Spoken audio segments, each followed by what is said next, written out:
I'm begging people for money, holding my hand out. Nicole, thank you for the $5 donation on PayPal for the Grifter Fund.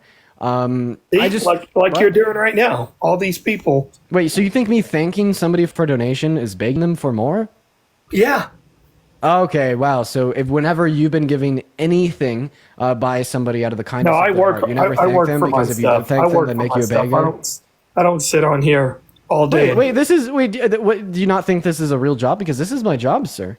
No, this is not a real job. Ah, okay. Define job. Something that you get up and you go do. 8 to 4 job. You don't do this for over 8 hours. Okay, so actually, 9 to 5 or I do whatever. 5 hours a week for 7 hours a day, which equates to a full-time job. Now, I would like to also add on here. You're saying that, and if you got to do an 8 to 4, and that's that's the only thing what a real job is. I have a question. Do you think that Donald Trump has ever worked standardized business hours, 8 to 4? He worked at McDonald's for one shift. Jacob, thank you so much for the $10 super chat over on YouTube saying, damn, grifted again. And Thomas with the $20 donation on Venmo saying, for the grift. Thank you, Thomas and Jacob. Show some love to Thomas and Jacob. So I just want to clarify. You think that Donald Trump has only worked one day in his life, and that was one shift of a mock McDonald's for PR?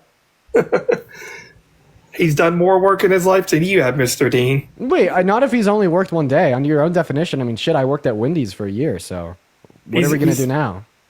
He's a what is he? His net worth $6 billion, I think. Well, he got it all from something that's not a real job, on your own definition, since he got that net worth from, his father and real estate and whatnot. But none of that is a standardized, 9 to 5 or 8 to 4. So Yeah, but he doesn't sit on TikTok and asking for money, unlike you.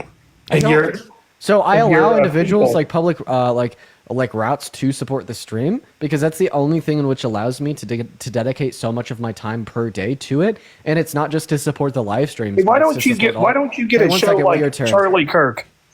Get a show like Charlie Kirk. Well, it's called the Dean Withers Show. No, yeah. I actually have a show. The only people watch on TikTok. No, like right now, we also have a lot of people watching over on YouTube. Get a podcast. Instagram and X. Get a podcast. Well, we already kind of have one. As soon as I start posting the Dean Withers Show over on Spotify, boom, all of a sudden there's a podcast, yeah. And Julia, thank you for the $10 donation over on PayPal. I really appreciate you for the love, Julia. Massive shout out to Julia. How was your interview with Steiny? It's pretty painful. Steiny's a good man.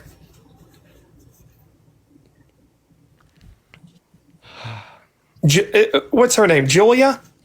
Emily, yeah, she's pretty great too. Pretty she said good. that she'd be okay with slavery. She's pretty good looking too. What? I said she's pretty good looking. And because you think she's physically attractive, you just kind of ignore the fact that she's okay with slavery? I didn't hear that, so that's hearsay. Wait, that's like the biggest thing that came out of my debate with Emily was the fact that she said she's okay with slavery like multiple times. It was like the whole fucking thing. There was a reason why you even know about the debate I had with her was because of how crazy it was, batshit insane it was, that Emily said she was okay with slavery. That was like the whole thing. Like the start I'm in the of the process second of watching debate it right now. I had with Emily on I'm in the process Sonny's of podcast watching where I it went right back now. for a second time. Like the first thing that was asked was, so Emily, we understand that last time you said you're okay with slavery. Do you still stand by that? That was like literally the first thing. Oh my gosh. Yo, Mary, thank you for the $75 donation over on Venmo, saying this is the coolest Mimi. Thank you for the entertainment every day. I really appreciate that. Let's show some love to Mary down below in that comment Dang, section. if I've done my math, Shut up. I've been on here for about 15 minutes. You made $450 already. Sydney, I wouldn't trust your math. If you couldn't pass third grade, you couldn't add up the donations. But Sydney with a $75 donation over on Venmo's wall for the Grifter Fund. There's Thank you so much for the $5.25. love, Sydney. Thank There's you so much. $5.25. Everybody show some love to Sydney. Damn, and look how Mary much down money below I'm in the making you, chat. Dean. Look Look how much money I'm making. You just made $5.25 in about 15 thank you for the $10 minutes. super chat. And Amaris, thank you for the $5 super chat on YouTube. Isn't it like, okay, let's just be real, man. There's $5.33. Like when people come up here and like call me a grifter and get mad and jealous over the fact that people donate to me, make that the hyperfixation of the conversation compared to politics, which is supposed to be the purpose of these conversations, it is going to incentivize individuals to donate to a higher degree just to like make you more upset. Like Jay with the $10 donation over on PayPal, as well as this and that with the $2 super chat. And I really appreciate you, Jay, and this and that. But like the fact of the matter is, like I will allow you to just completely go back to having a conversation about politics with me because all this the money reason I'm that here. you're making, you should Instacart my groceries for the week. Darlene, thank you so much for the $5 on Venmo saying love you, Dean. I appreciate you. All right, so much. I'll send you my grocery list over. So yeah, you want the liberal to subsidize the conservative. Isn't that what like California does to like half of the red states? And is in Dean, I don't want your money, Department of buddy. Education. I don't need your money. I don't want it. Okay, so can you please name one Trump policy in which he's already influenced to get passed, or he wants to influence to get passed for the economy that you think will be good? For the economy, Yeah. I don't know yet. It's still 27 days in. Okay, so you don't know any of his. So he ran a presidential campaign and won without any good economic policy. Is that what you're saying? All he said is like, I want to lower things. Oh, okay. Wow. Seemingly honest Trump supporter. So you're just admitting that Trump didn't give you any policy. He just literally gave you rhetoric. He was like, I'm going to end inflation. No more inflation. I will and then admit- got like I the will vote of the admit- average American by treating them like a fucking like toddler watching Cocomelon on a I sticky will iPad. admit I didn't see a lot of policy. Okay, shit, dude. Seemingly like honest W Trump supporter moment. Because yeah, you're right. He didn't really have any. So why would you vote for somebody that didn't have policy compared to Kamala Harris who did? Also, Ro, thank you for the $5 super chat over on YouTube. And Emily for the $10 donation of MO to manifest. I just Millions. wanted Thank to you, change Emily. from Sleepy Joe. Okay, wasn't Kamala Harris a change from Sleepy Joe? She was going to go off of a lot of Biden's. Oh, she said that she didn't disagree with any of the policy. I mean, name one Biden-Harris policy that was wrong. That was bad. Yeah, all of them. Okay, so you thought the PACT Act that invested $800 million into expanding veterans' access to healthcare was bad? You sick fuck. That's what happens when you be intellectually lazy. I don't know about all that. I don't have time all day to sit on here and do my homework like you do. And you're probably reading off a teleprompter right now. And you got this memorized. No, it's just Mike Ross, man, all memorized. That's right. I kind of want a teleprompter for like YouTube videos and whatnot, though. I don't have one, but it would be nice. I will say you are a pretty smart guy for 20. Ah, well, I appreciate For that. 20 years old, you're pretty sharp. Well, thank you so much. Is there anything else that you want to go over before we move on to the next guest here, sir? I think my time is finished. Okay, we're going to move on to the next guest. For the 6.2 thousand people in the TikTok stream, guys, make sure that we're double tapping on that phone screen and sharing out that live. And for the 650 people watching over on YouTube, make sure that you are dropping a like right now. So hopefully we can get the YouTube live sent out to more people. And yeah, by the way, we're also simultaneously live over on YouTube. It's a little bit more of like the premium version of the debates because you get the 4K camera and the nice studio setup compared to, what you see on your phone screen. What's going on? How old are you? 19. 19, I don't believe you. I'm sorry, man. Hey, Holland, I really appreciate you so much for the $25 donation over on Venmo saying daily donation. Thank you for the love, Holland. You're always in here hanging out, and it's very kind of you. We all love and appreciate you. Let's get at least 250 big W's to Holland down below in that chat while we're loading up our next guest. Spam MAGA down below in that chat if you want to join. We're just looking for a next contestant to come up here and debate, as per usual. Mike, quiet? I know the mic's pretty quiet if you're watching over on YouTube. The only way I could compensate for that is just by talking a little louder. Robbie Rob, did you vote for Trump? Yeah, I did. You did. So why did you vote for the Orange Menace, quite frankly? I mean, it's just a lot of reasons intersecting, But, Wow, so if there's a lot of reasons, you should be able to pretty easily name one, right? I mean, yeah, but I would say he's more genuine. What? Whoa, come on, man. Do you think, right, the billionaire that grew up with a golden spoon in their mouth, that was convicted of 34 felonies, that concealed information away from the American public in 2016, that was also held liable for raping a woman, that lied about the outcome of the 2020 election for 4 years and still hasn't conceded it, that also tried to silently steal and rig the outcome of the 2020 election away from Joe Biden, that told over 30,000 confirmed lies during his first 4 years, and thinks that windmills cause cancer, is more genuine than Kamala Harris, the intelligent lawyer that grew up in a middle-class family whose policy aimed to help the average American succeed? Really? That's your position? I mean, even just what you said just now, that he thinks windmills cause cancer, that's a genuine statement. Like, if he does think that, at least he speaks his mind, compared to like Kamala, who just lies and parrots what she thinks people want to hear. Who lied more, Kamala Harris or Donald Trump? I mean, how do you quantify that? By literally counting the lies, like we have for Trump's first 4 years, 30,251. All right, I guess we're not done counting Kamala's then. Easy bacon. Thank you so much for the 45 DKK dollars. I appreciate you for the love, and British with the $3 as well. So what's the biggest lie that Kamala Harris has ever told? The biggest lie? That we should consider voting for her. So that's not a lie. That's just a statement that you disagree with. Are you like fucking, like, are you a donut, dude? No, bro. Okay. Like what? It's maybe there's not a big one. Wait. I just want to clarify that even like when Donald Trump says you should vote for me, I don't think Donald Trump's lying. I think that Donald Trump does genuinely think that people should vote for him. Yeah. Okay. So exactly that's what the point I made before about. But that's not a lie. Okay. Like, that was just, so when Kamala Harris says like a half you joke. wait. I just want to clarify. So when Kamala Harris says you should vote for me, like, you think that Kamala Harris doesn't genuinely think you should vote for her? Okay, I get what you're saying. Yeah, it was like a half joke, but I don't think there's really one big lie that she said, but it's more just so how much she makes little lies. Like what? Like working at McDonald's, for example. Ash, thank you so much for the $5 on Venmo. There's actually no evidence that that's a lie. So McDonald's themselves came out and said that they didn't have any paper employee records because that was so long ago in the 80s. How can you possibly quantify that was false? Okay, well, the burden's on to proving that it's true. You can't say there's no evidence that's not a lie.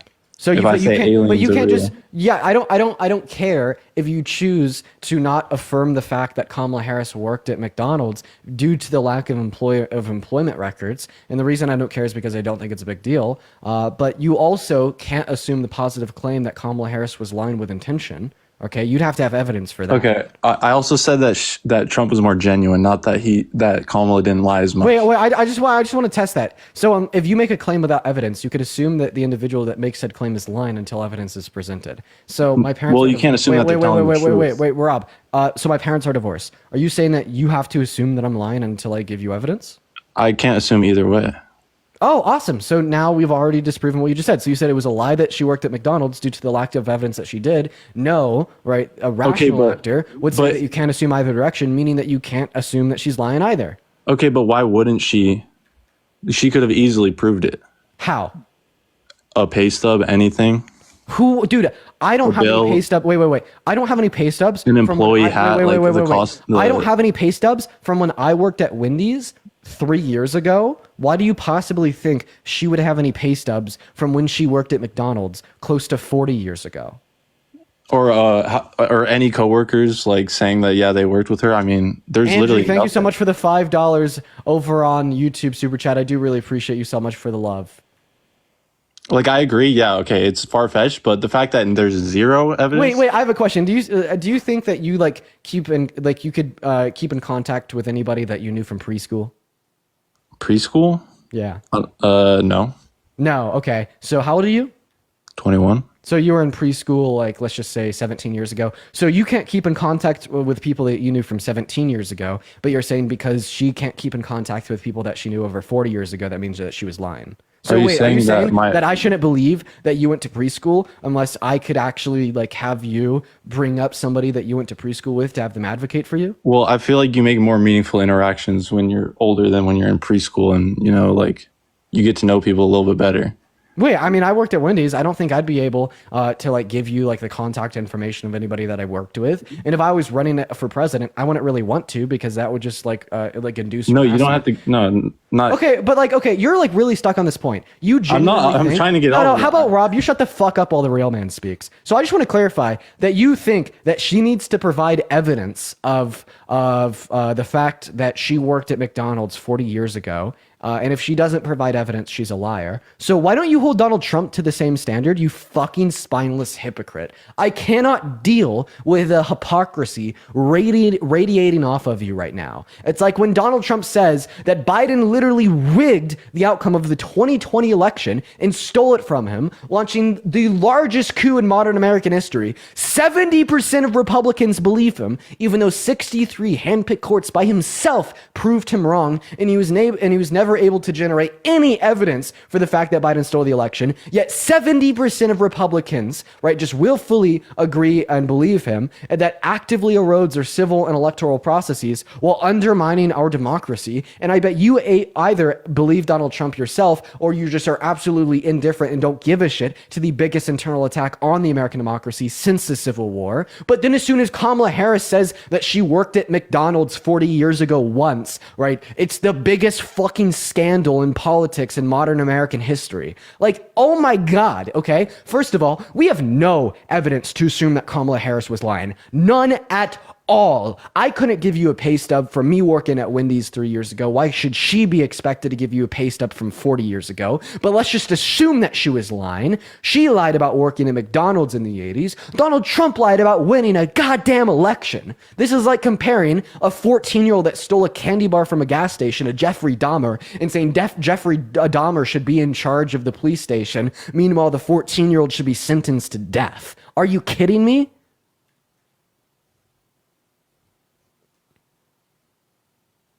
Okay. Yeah, I hear what you're saying. And I'm just saying that even, okay, yeah, there's no proof saying one way or another, but you said, let's say that she lied about the McDonald's, right? Why would you lie about that? So you're not going to respond to anything I said? You said a lot. I'm just breaking it down with your final point. So breaking down my final point would be responding to the fact that you're comparing somebody that we can assume lied about employment at McDonald's 40 years ago, somebody that lied about the outcome of a presidential election. I'm trying to get to their motivations. Yes, Trump's motivation, if he was lying about the election outcome, would be to win the presidency. But what would Kamala's motivation be for lying about McDonald's or putting on accents at different rallies, depending on where you are? Okay, so I just want to clarify. You're not going to respond to the comparative analysis at all. Which I just have a question. Assuming that Kamala Harris lied, which lie is worse?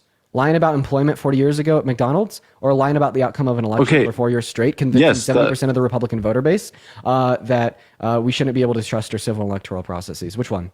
Okay, yes, the Trump one is worse. Okay, so if you wouldn't vote or support a liar, wouldn't this obviously lead to a point towards the fact that you should instead support Kamala Harris? I didn't say a liar. I said disingenuous. Okay, well, that is being disingenuous. So Kamala Harris is less disingenuous than Donald Trump. Okay, because Kamala is disingenuous. Kamala is how you pronounce her name. Pronounce it right. How do you do it? How do you say Kamala. it? Kamala? Okay. Kamala is she is more disingenuous for no reason, or like. Wait, how could she be more disingenuous than the person that told the biggest lie out of any sitting president in American history?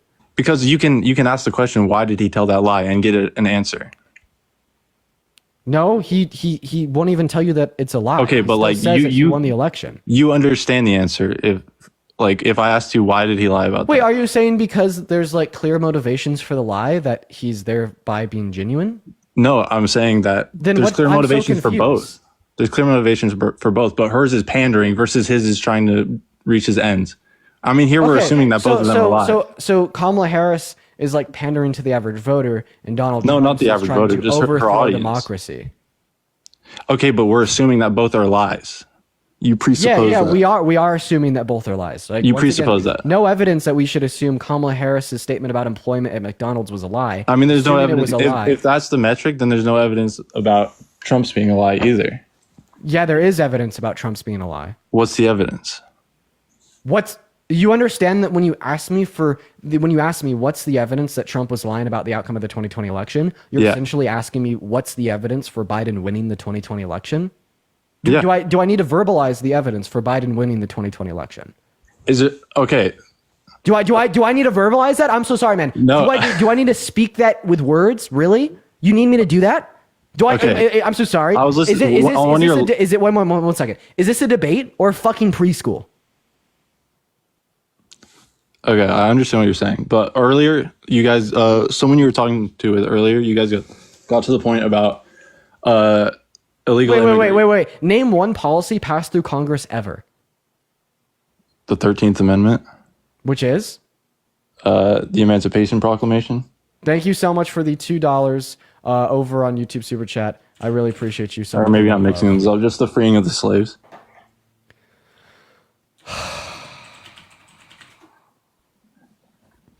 13th Amendment. Can you name a piece of policy passed through Congress in modern American history, like after 1865? The Inflation Reduction Act.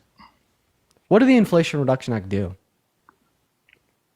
I mean, I'm not entirely sure on everything. Do you think the Inflation Reduction Act was bad? I don't. To be honest, I'm not too sure what it is. Okay, name one bad policy that Biden and Harris passed. The president doesn't pass policy. They influence to get passed through Congress, and then they sign it into law, literally passing it. They do. So anyways. Well, they just don't veto it. Which is passing it. So name one policy that Biden and Harris influenced to get passed that you disagree with. I think it's more so the lack of policy that I disagree with. Nothing changed under them. They passed more policy than Trump. Unironically, they passed some of the most monumental policy in modern American history. PACT Act, Chips and Science Act, American Rescue Plan, Inflation Reduction Act. They also influenced to get past the $35 cap on insulin. Name two policies that Donald Trump influenced to get passed during his first 4 years. There was, I forget what it's called, but the Trump tax breaks. I don't know the exact policy name. But, okay, the Tax Cuts and Jobs Act. Name one other one.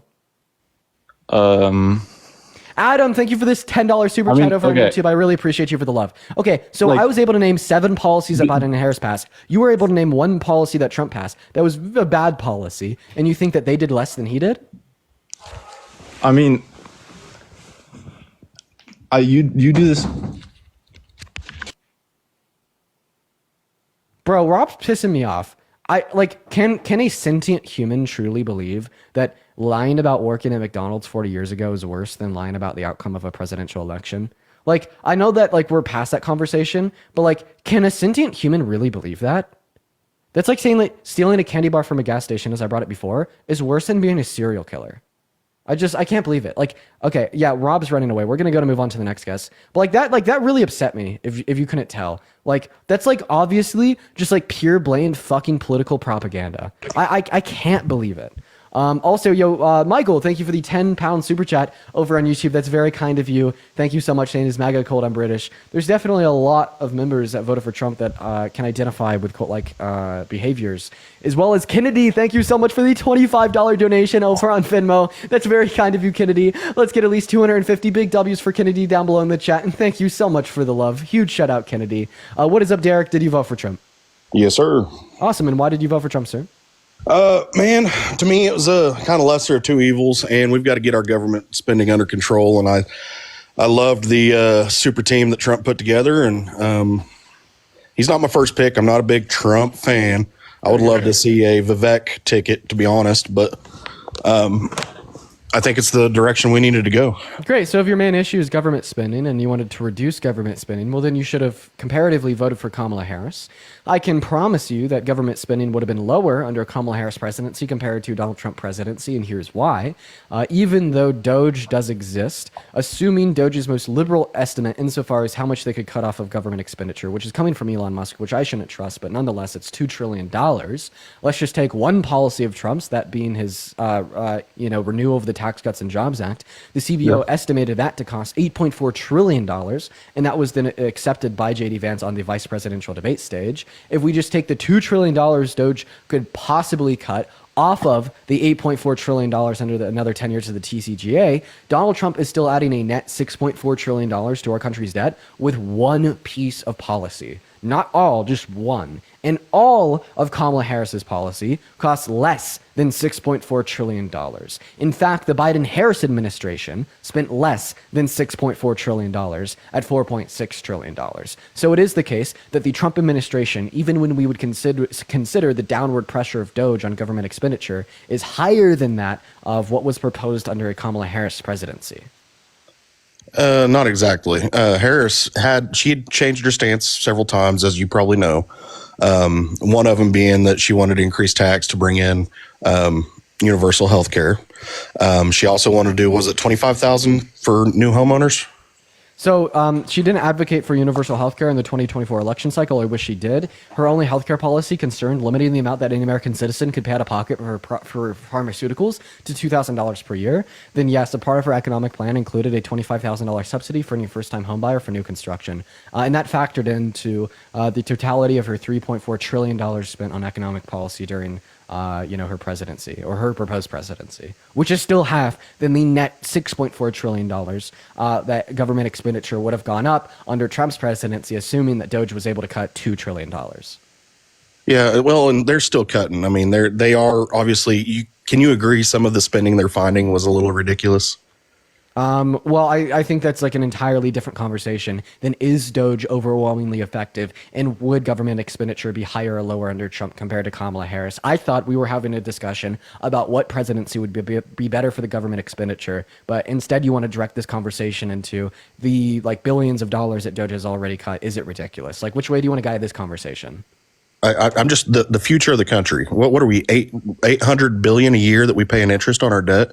It's $800 billion a year that we pay into our military that Donald Trump actually wants to increase. We do pay a lot of interest on the debt, and once again, the debt would be lower under Kamala Harris. Like, I've given you an argument for this already. I'll give you a second argument for it. In the last two respective presidencies, Trump and Biden and Harris, Trump's added $8.6 trillion new dollars to the debt. Meanwhile, Biden and Harris only added $4.6 trillion new dollars for the debt. Factoring in for COVID, Biden and Harris had 2.2, and Donald Trump added 4.8. So any way that you look at it, rather it is past administrations or projections for this administration, Trump is worse for the debt. Tax Cuts and Jobs Act obviously did hinder that, which I enjoyed it. I mean, I was getting an extra $8,000 a year take home. I run my own payroll. I was able to look back through the last 10 years. And I'm hoping that he brings it back. I'm hoping Vance and him both agree on raising the child tax credit. That's actually one of the main things that Kamala Harris ran on, was increasing the child tax credit to $5,000 for a newborn, $3,600 from anyone from the age of 1 to 5, and $3,000 for anyone from the age of 5 to 17. Not something J.D. Vance and Trump ran on. Now, I'm still waiting for you to respond to either of my two arguments in which I've given you to demonstrate why Kamala Harris would have been better for the debt compared to Trump. I gave you one argument that is okay, just saying nah doesn't rebuttal my arguments. My first argument was just projections predicated on spending over the last two administrations, and my second argument was literally evaluating the proposed policy of both Trump and Kamala Harris in this election, demonstrating how her policy was less expensive for government spending. So can you please choose one of those arguments to respond to? Her policy wouldn't have been less expensive for government spending. Period. I'm so sorry. Period. That's wrong. $25,000. Unironically, go watch the vice presidential debate. The moderator at the vice presidential debate is like, according to the CBO, J.D. Vance, Trump's tax cuts will cost $8.4 trillion. And according to the CBO, Tim Waltz, Kamala Harris's tax plans would have cost $3.4 trillion. And then both J.D. Vance and Tim Waltz both accept this. Literally, you could hear and listen and watch J.D. Vance and Tim Waltz both agree that Donald Trump's economic policy would have added more government expenditure. Yes, but if you cut on the back end, it's a wash. Well, in order to break even on the back end, they'd have to cut whatever 8.4 minus $3.4 trillion is. What is that? That is 5.1. Yeah, about like around $5 trillion. They'd have to cut. The most money that Elon said Doge could ever cut is $2 trillion, and that is the most liberal estimate from the most biased source. I don't know. We'll see. That's to be. I mean, we're what, 4 weeks in. We still have a long ways to go. We're surprised every day by other stuff that they're. So, are finding. you saying that even Elon Musk is wrong in his projections? Those are projections for a reason. Projections change. So Elon Musk will be able to over double, right, his projected cuts and that will account for one bill, not others, just one bill. This won't account for the $200 billion for mass deportation. This won't account for the unruly expenditure on building literal fucking like detention centers in Guantanamo in the Bay with a name that I can't pronounce. It starts with a G. This won't account for any of the funding that'll be spent on the occupation and ownership of the Gaza Strip to build fucking whatever. Yeah, I don't agree. I don't agree with that. Ethnic cleansing. There's just one bill. Okay, he's gonna have to cut $5 trillion. So what $5 trillion is he gonna cut? I mean, we still have to get to the DOD. We still got to go. We got a lot of departments to go through. Wait, DOD, he doesn't want to cut. Wait. He doesn't want to cut the DOD. He wants to add more to it. That is literally on Agenda 47. Is that he wants to make he wants to like strengthen and revitalize the military. He's going to do that through more funding to the DOD, not less. He can wash some things out and still strengthen it. Okay, so where is this Excessive plan to cut spending funding is from in the DOD? every branch. Could you show me one thing on Agenda 47, one press release from the White House or a single executive order that aims to cut funding from the DOD? Or is that a purely baseless assumption that you're making? It's not cutting funding. It's auditing the actual expenditures. That's it. I mean, okay, so if it's not cutting funding, well, then it's not going to play into accounting for the $5 trillion that Doge needs to cut to account for one piece of legislation to break even compared to Kamala Harris's proposed policy. So where is the $5 trillion going to come from, sir? it can come from several different agencies. Like what?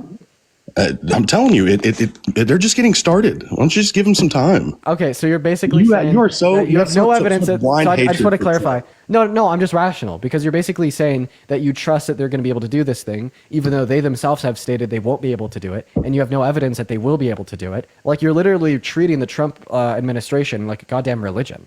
No, absolutely not. No. Okay, Like I said, so do you think Trump it's okay to isn't my believe first- in things without evidence? Trump wasn't my first pick. Is it? Like I said, Do I you would think it's love. okay to believe in things without evidence, sir? Well, the mere fact that a big majority of this country believes there is some fraudulent spending going on inside That's our not the government. question that I asked you. Is it okay to believe in things without evidence? Yeah, 100%. It's what general public what? thinks. We can have thoughts and opinions. Wait, if it's okay to just believe in things without evidence, was it okay for like white supremacists during the times of slavery to believe that black women couldn't experience Good pain Lord, to that's a justify pivot. raping them? That's a pivot. It's not a pivot. It's applying your last principled belief. No, we're talking about opinions based on our government spending. There has to be waste, and we're finding waste. 1 second. We're taking a step back and we're evaluating what you just said conceptually speaking. You literally just told us that it's okay to believe in things without evidence.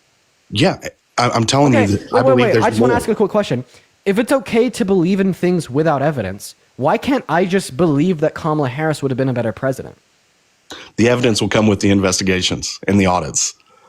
Can That's you what tell I'm me saying. what? Wait, I believe that Kamala Harris would have been a significantly better president than Donald Trump, and I believe this without evidence. Am I doing anything wrong? Do you believe that Kamala slept her way into politics? Okay, we could address your misogyny after you answer my question. Why? Where did that one come from? Wait, should we just drop like the whole thing that you just said that you could believe in shit without evidence and address the misogyny? Okay, fine. We'll fucking do that. Where did that fucking come from? Were you talking about believing in where did that come from? Dude, Willie Brown was older than her dad. Willie Brown, yeah, the ex-mayor of San Francisco that somehow won her a seat in the entire state of California Senate. Oh my God, you are delusional. You are so fucking delusional. No. Assume that Kamala Harris slept with Willie Brown just to get his support and his endorsement. Now tell me how Willie Brown, right, an ex-mayor of one city, won her a Senate seat for the whole state. Political influence. Political influence in one city from 15 years ago does not win you a Senate seat for a whole fucking state. A political influence in one city from 14 years ago does not win you 15 million votes, okay? And that's assuming that Kamala Harris did sleep with Willie Brown just to get his support and his endorsement, which, by the way, is a misogynistic assumption to make on its own. But even if we make said misogynistic assumption, oh my God, yeah, get me from point A, sleeping with an ex-mayor from 15 years ago, to point B, getting over 15 million votes for a seat in the Senate. Oh. That was a lot to take in. Can't do it. I know it's a lot to be exposed to the truth. I know, man. Happens to the best of us. Also, yo, Rumina, thank you so much for the $50 super chat over on YouTube. Oh my gosh, thank you so much for the love, Rumina. That is RUMINA. Thank you so much for the love. That is literally so kind of you. Thank you so much, Rumina. Guys, please show Rumina some love down below. That is so incredibly kind. Thank you so much. And then also, obviously, because I know that you're not going to grant what I just said a response. Actually, do you want to try real quick? No, I'm not going to change your mind, Dean. You're very hard-headed, and you stand firm on your beliefs and your facts. I mean, no, I just want to see if you could like actually try to give what I just said a rebuttal. How does sleeping with somebody that was the ex-mayor of one city 15 years ago get you over 15 million votes for a seat in the Senate? Tell me. It got her into politics. So then tell me how it got her 15 million votes for a Senate seat. Political influence pushed her name up, and then but how much political influence does it take to get 15 million people to vote for you? Quite a bit. They're going to help get your name out there. Okay, so an ex-mayor from one city 15 years ago has enough political influence to get himself 15 million individuals to vote for a candidate? When did Harris meet Obama? You're not answering my question. I'm trying to explain how political influence works.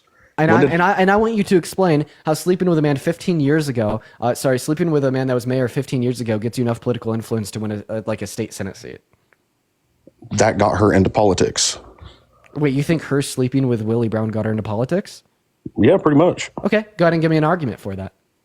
I'll have to go back and find the timelines, but exactly, because you can't fucking give me an argument. You just assume shit. You are so fucking misogynistic, and it makes you such a spineless fuck. I can't deal with this annoying ass rhetoric where you're basically saying, oh yeah, obviously any woman that's in a position of power only got there reliant on men, and they're inherently underqualified themselves. You know what? I'm gonna go ahead and show you the really big issue with this, apart from just the I don't think every woman likes misogyny. Hey, why don't you go ahead and shut the hell up, buddy, while the real man speaks?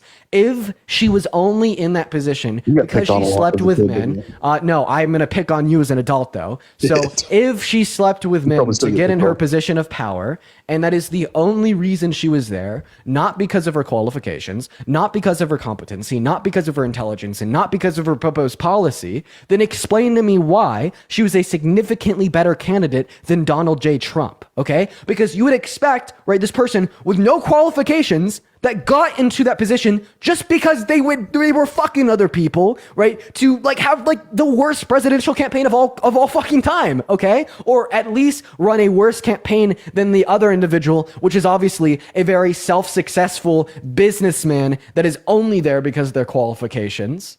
So then explain to me why her economic policy mocked his. Tax cuts for 100 million American workers in the low and the middle class compared to tax policy that actually regressively harms you the less money you make and only gives a net benefit to those making over $395,000 per year while also adding over $8 trillion to the debt. Explain to me why her immigration policy mocked his. She had long-term solution that were agreed on in a bipartisan matter by Langford and other Democrats in the House and the Senate in 2022 and 2023, and it served to allocate more funding to courts on the border to expedite legal claims of migration to naturally disincentivize undocumented entry into our country. Meanwhile, Donald Trump has no effective long-term border policy. You wouldn't be able to name one.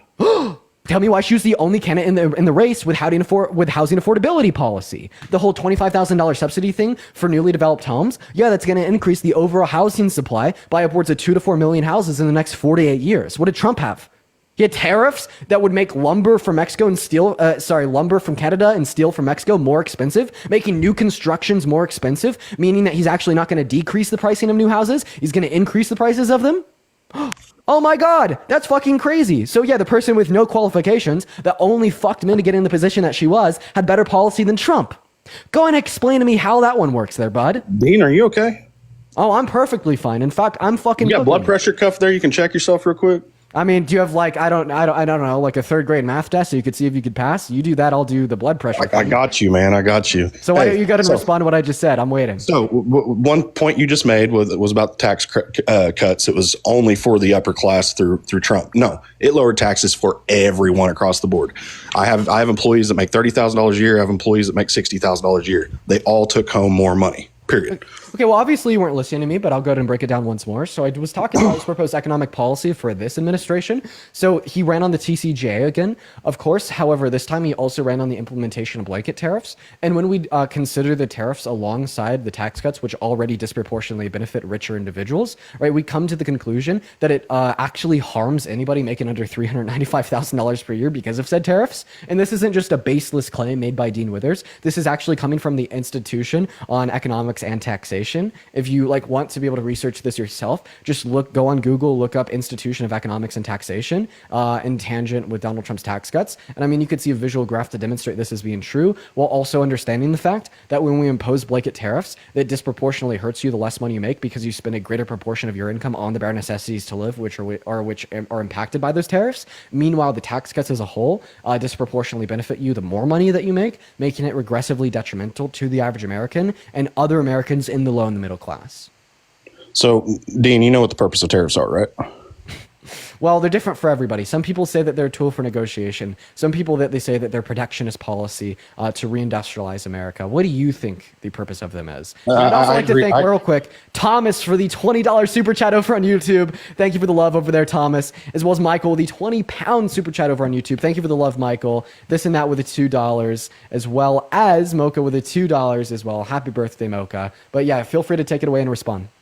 So obviously, you know, at one point in time, tariffs were our primary income for our federal government before they implemented income tax. Yeah, in the same way, at one point in time, you and me both wore diapers before we knew how to use a bathroom. I'm just You saying. know what the connection is there? It's that, yeah, that's the way that you protect an infant country, right? Allowing them to sufficiently industrialize themselves before globalizing their trade to engage in comparative advantage, so they stop producing inefficiencies in their own economies. But when they first start growing, right, like their own economy,